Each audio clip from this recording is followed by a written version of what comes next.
It's time to talk about tropes, those time-honored stereotypes that follow us from fantasy role-playing games to sci-fi epics to every aspect of the hobby that we enjoy. But today on Desks and Dorks, we are dissecting every fantasy trope. Hello everybody, my name is Kyle. I am the Dork, and that makes you fine folks the Desk. And if you can't tell by my enthusiasm, I am stoked to be doing this video today. A couple of things if you want to back us up and you want to support the work that we do here. $10 a month, 10 little bones, gets you your own unique role-playing game that you cannot get anywhere else. We make it special once a month just for our patrons. You can get physical copies of Desks and Dorks RPGs from our distributors over at Tabletop Bookshelf and Indie Press Revolution, and you can get digital copies on itch.io if you want to join the Desks and Dorks community, the aforementioned and very lovely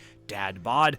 You can do that on Discord, which is free. At the time of this recording, there is now a public-facing Discord link, which means you don't have to worry about chasing it around. I had some errors and some problems, but I've decided to make a public one that is just there for everybody. So if you want to join the community, see what it's all about, work on some games, and just meet some great people, that's the place to do it. Now, what are we discussing? We're going to be looking at some of the biggest tropes in fantasy games and media, and I am going to be breaking them down. Now, you all know that I bring a medievalist's perspective to role-playing games. I love using history as fuel, as an anvil to forge cool adventures. However, I'm going to be giving each of these tropes 2 grades. 1, how historically accurate they are, and 2, how good I think these tropes are for role-playing games in general. With that out of the way, let's start rocking. Sentient weapons and possessed armor is a big trope. It's one that pops up all of the time, and it makes sense to, right? Something really cool about, walking down a corridor, duking it out with a suit of enchanted armor, having a sword that is basically your best homie.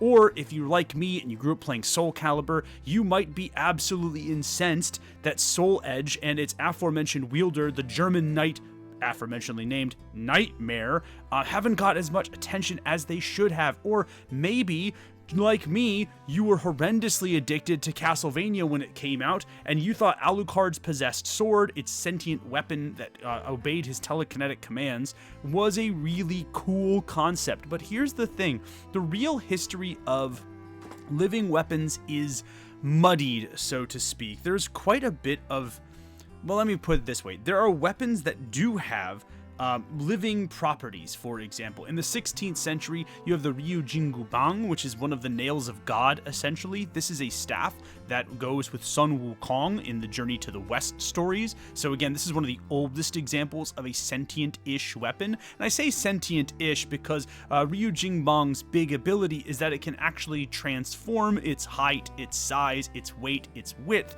at the telekinetic command of Sun Wukong. This is something that he does without having to speak or gesture, even having to use magic. The weapon simply knows what it's supposed to do.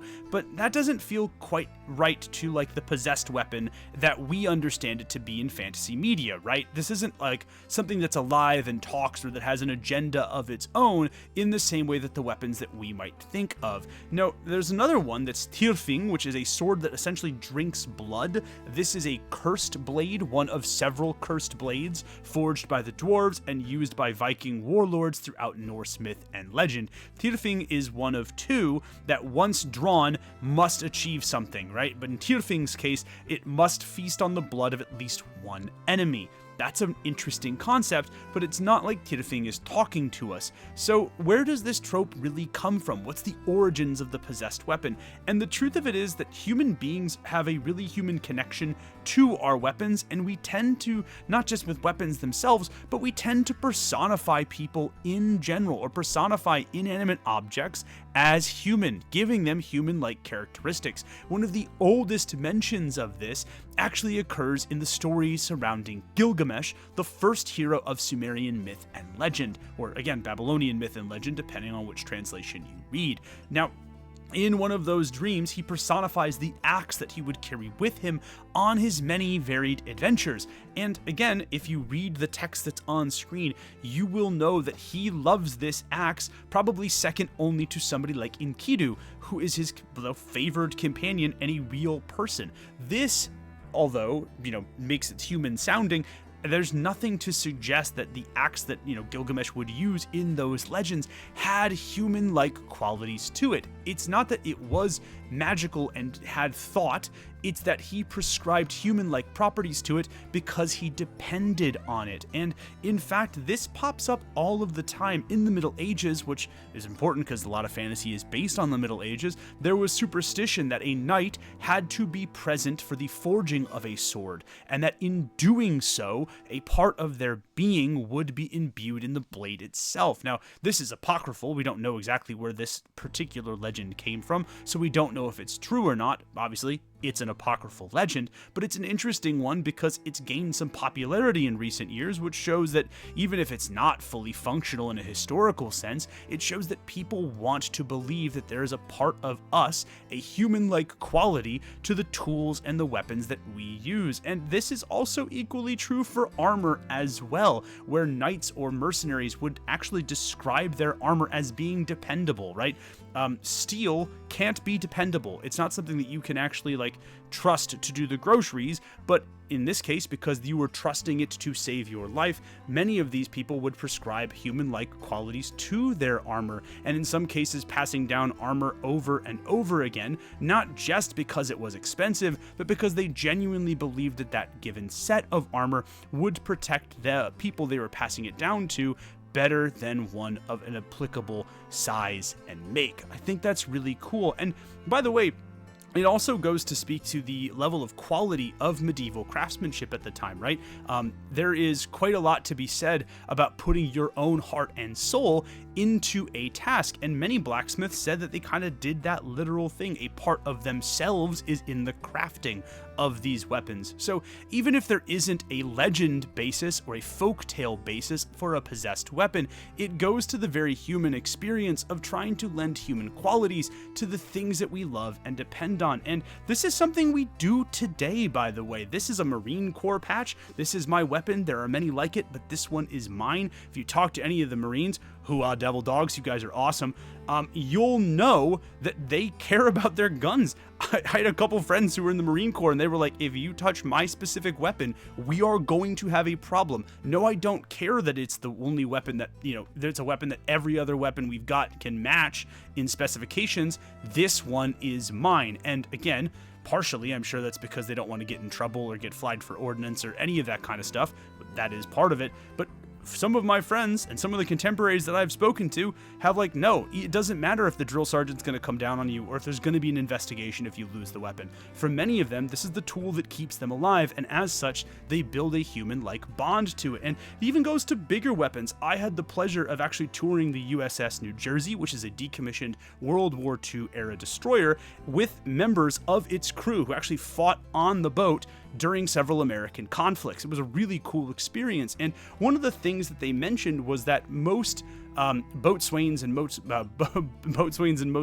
people who would work in the shipyard are pretty superstitious about these things. So that when the USS New Jersey actually burst its moorings during construction, this is usually a huge taboo, a really bad omen. However, what was interesting was that it burst forth from its moorings because it was being constructed. The construction was being finished in New York, burst across its moorings back to New Jersey, touched the shore of New Jersey without damaging the boat.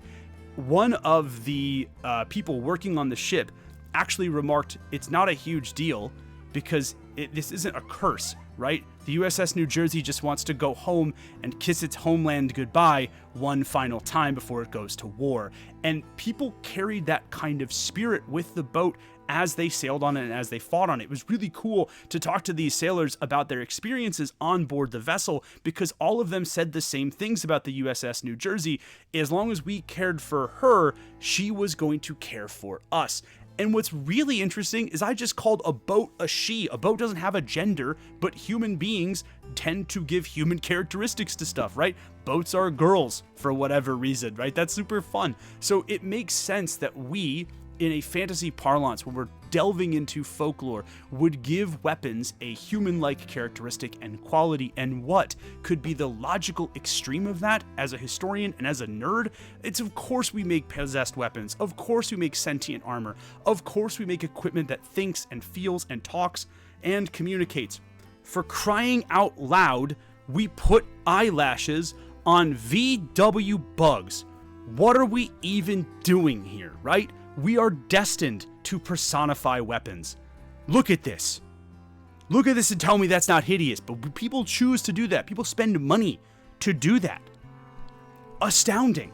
If I'm going to give it a game grade, ugh, that sounds like a way worse time. If I'm going to give it a game grade, I'm going to give it an A-. I love seeing this, and most of the time, it's done really well, and a lot of times, I think a weapon or an important piece of equipment is a good extension of a fantasy character. So I think it's pretty sweet, and a history accuracy grade, I think it's an A.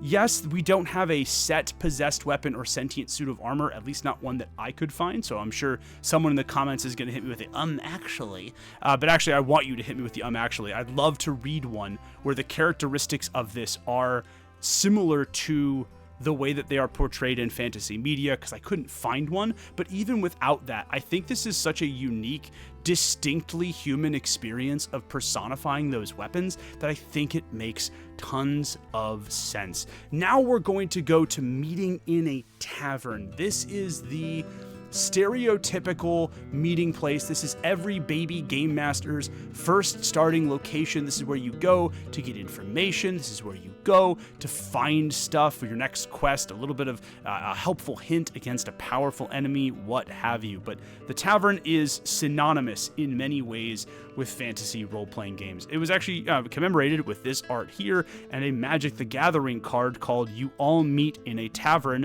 which is basically just kind of a lovely little send-up to the mechanics of having your party meet in a tavern. And again, like I said, this happens all of the time in fantasy role-playing. It's a massive, massive trope for a reason. It's very popular. However, you will be pleased to know that historically, the tavern is as close to like perfect in the way that it's used in fantasy role-playing games as it would have been in history. The tavern, the common house, the mead hall, the ale house, whatever you want to call it, is in many ways the backbone for the early human community.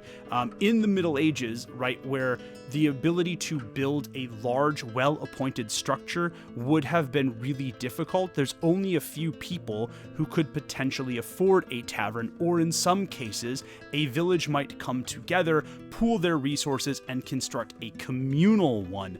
These places, because there wasn't anywhere else to go, became impromptu meeting halls, as well as social areas and just a place to kick back and relax for the human being. This matters a ton because in many ways, before the coffee house or before the university, before the monastery, before the scholars, right, the tavern, the ale house, the place where people go to drink is essentially the true hub and cradle of human scholarship and information spreading, to the point that it's really, really critical, right? And this isn't true just in the Middle Ages. The Saxons, the Vikings, and even members of the Algonquin tribe with some of their longhouses, I read a little bit about their communal gatherings, all have some sort of dwelling where you go to feast your friends and drink, and that process not only strengthens your community, but helps to spread information and ideas that you might not otherwise have access to. Furthermore, I think we forget all the time how bad drinking water was and how many waterborne illnesses there existed in the past. This means that when you have an ale house or a tavern or just whatever you want to call it, you're essentially making your community a little bit healthier at this time because the brewing process killed off so many microbes. The consumption of alcohol was not just useful nutritionally, it was useful because it kept you away from those kinds of diseases and the bacteria that caused those diseases. There are several pretty convincing theories in anthropology that suggest that brewing alongside agriculture and writing is one of the 3 central pillars of human societal development. And that actually tracks when you realize that this is essentially like the nutrient shake of the ancient world. It's so important, in fact, that heavy amounts of alcoholic consumption and the brewing of alcoholic beverages were critical to Babylonian and Sumerian religious rites and religious practices. And one of the potential origins for the witch's cauldron actually comes from the brewmaster's tubs that would have been passed along from brewmaster to brewmaster in places like Babylon, Sumer, Assyria, and Egypt. What's fascinating is that studies done on those original cauldrons have found that certain cauldrons would have made better beer because microbial communities would have basically nestle in crevices in those tubs and in those pots. Essentially, each pot and each tub would develop its own microscopic community of microbes and bacteria, the stuff that helps to make the beer, the yeast in the beer. And so that's why certain cauldrons, even with the same recipe, would produce different qualities and different flavors of alcohol, which is part of the reason the witch's cauldron starts to take over as a part of myth and legend. I think that's freaking astounding. If you're going to talk about this in any length of time, you have to talk about human civilization, and you have to do it in lockstep with the brewing of beer, with the brewing of wine, with the creation of alcoholic beverages. It is indispensable from human societal development, which is wild to think about. That being said, as cool as all of these are, and I absolutely adore like models like this one that show you that sort of 3-tiered tavern approach, I'm gonna give it a D for game grade. And you might be like, Kyle, you just gushed wonderfully, lovingly, longingly about the importance of the tavern as a historical thing. And that's why these grades are separated, because dear God, please set your game somewhere other than a tavern. I understand from a game master's perspective that it's a really nice shorthand to use for your games, but so help me God, if I have to play one more game in a tavern, if I have to have one more twist on a tavern, I am going to lose my shit. All right? Sorry for the swearing. I know that we keep it PG here usually, but I've played so many freaking tavern games. I have played so many of them. We actually did an entire video on other places you can set your role-playing game that aren't a tavern. I'm sick of seeing it. It's overdone. That said, historically, I don't know if we're going to get to a better concept in this game video thing than this one. The tavern is critically important, and yes, I know it's overdone. Yes, I know it's overhyped, but the way that most GMs are using it, whether they realize it or not, is pretty much spot on to how important it was in those early communities, which I think is super critical. Let's talk about edgy equipment right now, though, because, oh boy, can I not wait to talk about edgy equipment. There is always, at every beginner table, and let's be real here, even at intermediate and experienced tables, there's always somebody who's like, I am the dark sword master, and look at my incredible robes. And you're like, all right, buddy, we're like a walking hot topic with an armory attached, which is fine. Honestly, go off, king. If you want to, wreck a bugbear's day with a Jack Skellington-themed dagger short sword combo, who am I to stop you? But this is a pretty common trope among new fantasy players and even some old ones, right? We like a little bit of darkness. We like a little bit of grit in our games and in our things. And the truth of the matter is, historically, I don't know if you want to call it edgy or not, but this level of just extraness is pretty on par with the experience of being human. We just like being a little bit extra. I like to call this the Fortnite skin theory. Yes, I did coin this. This is my term. I like to call it the Fortnite skin theory. If your average medieval monarch was alive now, they would be spending a fortune on Fortnite skins, because there is something about being a human that makes us long both for customizability and the individuality that that customizability represents. So again, progress is temporary, but the drip is eternal. And even if it's edgy drip, humans are gonna human. Now here's the thing though, there are some great, and I mean great, examples of edgy, extra, just gonzo gear from the Middle Ages that some of you might like in your inspirations. This is an executioner's sword from the Holy Roman Empire with the single rawest quote I have ever read in my life. Inscription of the prayer on the blade of this sword reads, "When I raise this sword, so I wish this poor sinner receive eternal life," which is so good. That's so raw. That's incredible, dude. This is the proof, by the way, that like you can make paladins hard as hell and they don't have to be super boring. I adore this. Imagine that like the person before the battle prays for you, not for them, and you can hear them begging. It's like that Key and Peele sketch, but like with a dude in armor. I love this. There was no need to go this hard for an executioner's sword, but they did. How about Alejandro Farnes's armor? Look at this armor. Look at this armor.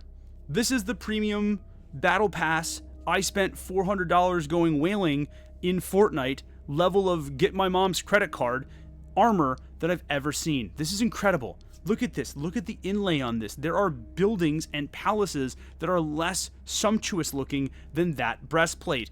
That's nuts. Human beings just like being edgy. So much so that why don't we just put a flintlock pistol onto the hilt of a hunting saber from Germany circa like 1400 or like, what is this, like 1500, 1600s I think this blade was from. But again, we didn't need to make Leon Squall Gunblade in Germany, but we did because human beings are nuts sometimes, all right? We just are. And it can be a little cringeworthy when you're dealing with like somebody's, fourth Sword Art Online self-insert character into a role-playing game, but they're kind of repping a human tradition of being extra that, I don't know, it feels like it's pretty much as synonymous with being human as the tavern was, which I think is kind of neat. I'm going to give the game grade a C, not because I hate it when players do this, but because I think there can be good edgy characters, and I think there can be bad edgy characters, and sometimes, it's just a coin flip. So if 50% of the time it's amazing, and 50% of the times it's dumpster juice, I'm gonna give it a C. I think that's fair. I think that's reasonable. History grade is an A+ though. I already talked about this, but like human beings have been extra forever, and we always will be. All right. Now I have to think about what medieval monarch might like Sword Art Online. It's definitely Prince John. That was a way easier question than I thought it would be. In the same vein, though, let's talk about leather or stealth armor, because I actually touched on this in a different video, and I actually kind of want to address it right now, because some people made a really good comment. But first, I want to point out, armor like this does not exist. All right, this is, I'm going to be very, very kind when I say this is an atrocity. This is awful. This is horrific.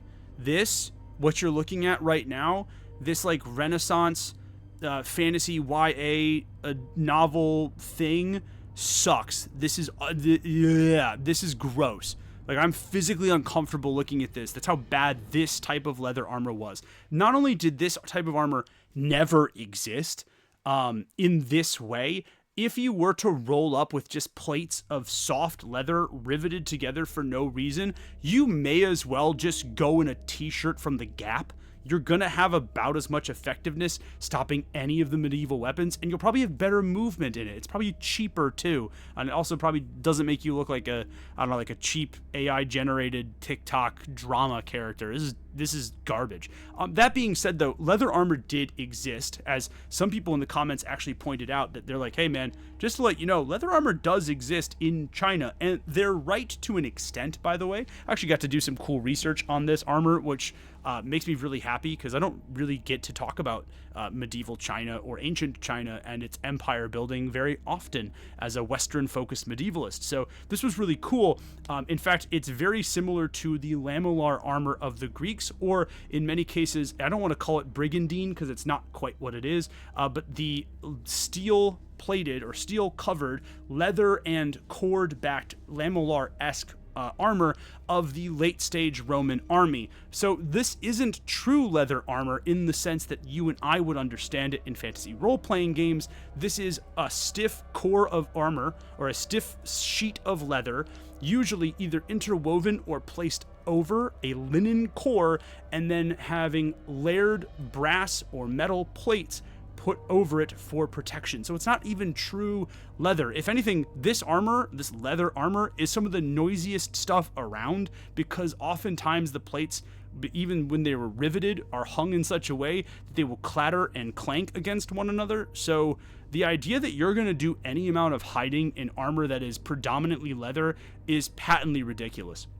Now, there is evidence contextually of hide-based armor, or armor that either used tortoise shells or turtle shells in the construction itself, or had designs that were reminiscent of turtle and tortoise shells. However, there's not a ton of information on that in a research purpose or research standpoint.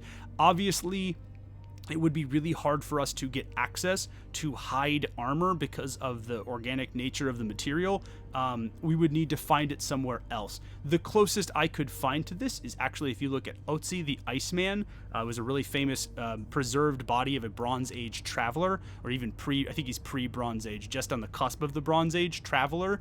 And he has layered woven clothing of cloth and animal hide that would have offered some protection, not just against the elements, but against light attack as well. So again, that exists, but leather armor, as it does in like every fantasy role-playing game ever, it's not real. And even if it was, good God, it would suck. It's so bad. Game grade D-. I hate it. When I played D&D, which I don't play anymore, obviously, it was really annoying that like the best option for so many of those early level characters was leather armor. And it's just like, dude, like, have you worn a breastplate? I can sneak in a breastplate just fine. If anything, it's going to make less noise because it's not like rubbing up against each other. But as a counterpoint, have you guys ever been around someone wearing leather pants? It's like, how is that comfortable? It makes like the weirdest noise when they walk, and it's not like it's subtle or anything like that. Anyway, maybe that's just me. History grade is an F-. If I could find letter grades lower, I would give it. This leather armor, it looks terrible, I think. It would offer zero protection. It's not based on anything real. And oftentimes is like the most unimaginative thing. I would much rather rogues, if you're playing D&D, or like a thief-esque character, an assassin-esque character in a game, got to customize their own uniform with like little devices and doohickeys and hidden pockets, kind of like Garrett from the Thief games. I think that would be way cooler than the stock cheap Renaissance Fair armor that we get now. So if I could give this a lower grade than an F-, I would. This sucks. This is awful. This looks like what happens when you're like driving and you're like, Mom, can we get Witcher? And your mom's like, we have Witcher at home. This is Witcher at home. This is the Great Value brand Witcher, by the way. That's Teralt of Trivia, if you're looking at that person in the middle. Moving on, the seventh son of a seventh son. Now, this is a lovely bit of esoteric folklore and learning that I got to go on a journey of. You might be familiar with the concept from the horrendous movie that came out and was forgotten almost instantly, that cast Jeff Bridges as like a Gandalf-esque character, had bad CGI, whatever those things are in the background. I wish this was AI generated, because like at least then I could blame it on the hallucinations of some of the stupidest tech known to mankind, but nope. A real person made this poster. A real person made this movie. A real person convinced Jeff freaking Bridges to be in this movie. Why? Who thought that was good? You also might know it from the much, much better Iron Maiden song of the same name, Seventh Son of a Seventh Son. It's kind of a jam. I know it, however, from Orson Scott's card book, The Seventh Son.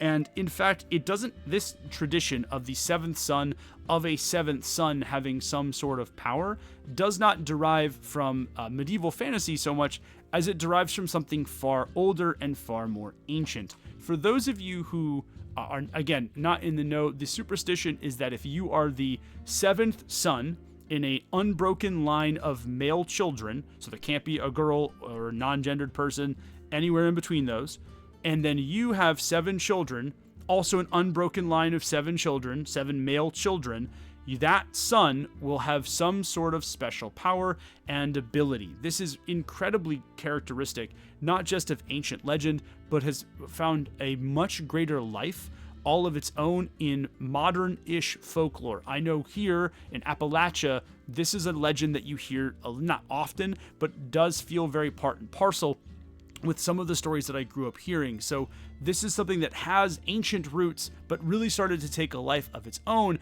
closer to the modern day than anything else. Now, I will say, other than the unbroken chain of male heirs, there's a lot of interesting stuff that comes along with it. But again, the long and the short of it is, you got the powers, baby, if you're a 7th son of a 7th son. That's the important thing. There's a couple of things that might be the sole cause of the 7th son myth. Part of our issue is that almost every culture across the world has some sort of connection to the 7th son idea, whether or not we, are looking at it from a Judeo-Christian or Western lens or not. 7, for example, is a lucky number, a fated number in many cultures and in many oral traditions. If you are looking at Western religions, specifically Christianity, there are 7 core sins, the 7 deadly sins, but there's also 7 important cardinal virtues, which are really critical. So it has a religious connotation, it has a luck connotation, and what I thought was really interesting, and I didn't realize in the process of doing this video, is that Sumerian and Babylonian mathematics were sexagesimal, which means that they're base 7. And so the number 7 has really big significance in that mathematic language, and I think that's really interesting, and I'm going to tell you why, but I want to warn you, we are fully in the conjecture zone for this one, because I can't prove this, but my thought process is this, right? Babylonian and Sumerian culture is wildly important. It's incredibly foundational to the rest of the world. And mathematics, as some of you pointed out in our tech versus magic video, mathematics is in many ways, to the untrained eye, a kind of magic, which is pretty cool. That means that over time, this sexagesimal mathematics gets passed on and sort of worms its way into other cultures, which I think ingrained the magical idea of the number 7, would go on to pave its importance in other cultures and other traditions. This is a guess from me. But again, it makes sense because a lot of our understanding of magic, the early days of magic, even a lot of medieval magic or the medieval understanding of magic, is based on or influenced by Babylonian and Sumerian myth, either directly or through the input and impact that Babylonian and Sumerian myth would have on things like Judaism and obviously Christianity as a result, right? So this is a really interesting find for me as a history person, that I'm thinking wow, the language of the universe, which is math, might have gone on to influence ancient people's understanding of magic, which might be where we get the 7th son of the 7th son idea from, which I thought was pretty cool and pretty neat. Again, math is the language of the universe, so in a lot of ways it's kind of like magic. In English and Irish folklore, if you are the 7th son of a 7th son, you can get access to particular healing powers, which I think is really cool, a little bit bizarre, but these are folk healer depictions for a pagan ritual, which I thought was kind of neat. Don't really have to do with 7th son, but whatever. If you're in Italy, there are myths of the 7th son of the 7th son being immune to snake bites and snake venom and being able to rebuke and banish snakes from the land. I could not find a ton on this, so I am not entirely positive if this is its own unique thing, or if concepts about the 7th son have gotten influenced by and intermingled with a pretty robust Italian snake charmer tradition during the Middle Ages. This was a popular activity for parties. You could think of a snake charmer kind of like a jester, right? So it's unclear to me if those myths didn't influence one another or not, but I think it's cool to mention that if you're the seventh son of a seventh son in Italy, you could potentially have the power to go gadget, snake be gone, and that's pretty sweet. In Argentinian myth, you could potentially, if you were the seventh son, become a lobezon, which is like a type of werewolf, essentially. And this brings up another interesting dichotomy. In some areas, being the seventh son of a seventh son gets you power, right? That's a lot of the myths that I found. But in some cultures, being the seventh son of a seventh son dooms you and curses you in some way. Multiple cultures, like in Romania, for example, you basically turn into a monster, either a vampire or like the vampire equivalent in the ancient times, if you are the seventh son of a seventh son. Or in other cultures, you were doomed to become a wolf-like creature, like the lobezon, and your life was going to be in shambles as a result. So I think it's kind of compelling. In terms of its game grade potential, I'm going to give it a question mark. Potentially a B+ or an A. I don't see the seventh son concept done very often in tabletop role-playing games, which is a shame because I think the concept is really neat, and I think there's a lot of really cool stuff that you as a game master or a storyteller might be able to do with those things. And history grade, I just gave it a bunch of pluses on top of an A. If I'm being honest, it's probably truthfully a B, but there's something so cool, at least for me, about learning stuff or making new connections that I hadn't considered, and I'm just going to give it a bunch of A+++++++, because I had never thought about the idea that ancient mathematics could be the prototype for the folkloric understanding of magic and influence the potential legends that people understand. Now, again, that's purely conjecture, and correlation does not always equal causation, but I just think it's a cool idea to ponder as a scholar and as somebody that just really likes games. So I thought it was kind of neat, and I'm stoked that I get to share it with you guys here. And now we get to talk about rivals to lovers. Oh boy, do I love this trope. I am not even going to attempt to be, I don't know, impartial, reasonable. I love Rivals to Lovers. I think Rivals to Lovers is amazing. I don't care if we're talking about it in a television show. I don't even care if we're talking about it in movies or books. There is something so satisfying about seeing two really competent, two really cool characters fall in love over their shared bond of dunking on each other. That, to me, is just peak performance, and I refuse to make any apologies for it.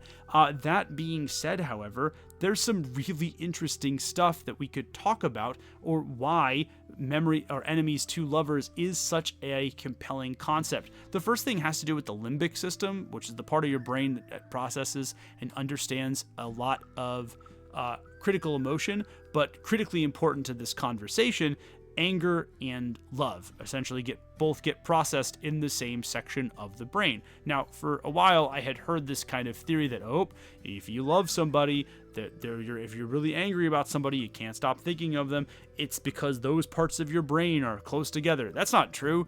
They're not close together. They're all part of the same system. So it's not like there's like this proximity thing going on. However, that was being debunked. I actually stumbled on something that I think is really more interesting, which is this idea of limbic resonance, which is a modern theory of psychology and psychological analysis. So obviously with a lot of modern psychology, things are still getting kind of sussed out and worked through. So I don't want to say this is gospel truth, but essentially the idea is there's a kind of emotional feedback loop that occurs when you and another person, I don't want to say sync up, but when you and another person are sort of firing on all emotional cylinders, and oftentimes that feedback loop results in an excess amount of dopamine being produced in your body. What's interesting about the idea of limbic resonance is that the emotions are usually positive, but don't necessarily have to be positive. So it's possible and plausible that being around somebody who ticks you off and that you tick off just enough could trigger that kind of dopamine producing feedback loop, which might be the reason that you can't stop thinking about, I don't know, your hot rival or something along those lines, which I think is pretty compelling and interesting. Obviously, like I said, this is not necessarily a proven psychological thing, but I do think it's important. Also, one last thing. The idea of rivals to lovers kind of feeds into another phenomenon, which is called propinquity. Essentially, the idea of propinquity is that the closer you are geographically to somebody, the more likely you are to develop feelings for them. And on the surface, that can be such a no-duh realization, right? Like, yeah, of course, dude, I'm going to develop feelings for the people I'm near, not the people I'm 2,000 miles away from, but it goes a long way to explaining why rivals to lovers might be a compelling trope, or at the very least, more compelling than you're willing to admit. If you put two characters together for a long period of time with a lot of intense dopamine producing emotional responses to one another, and you force them in a situation where they spend a lot of time together, that makes sense that rivalship, that consternation, that anger could develop into strong romantic feelings. I'm not saying it's going to happen all the time. I'm just saying that a lot of what I read makes it sound like that's not such a crazy trope after all.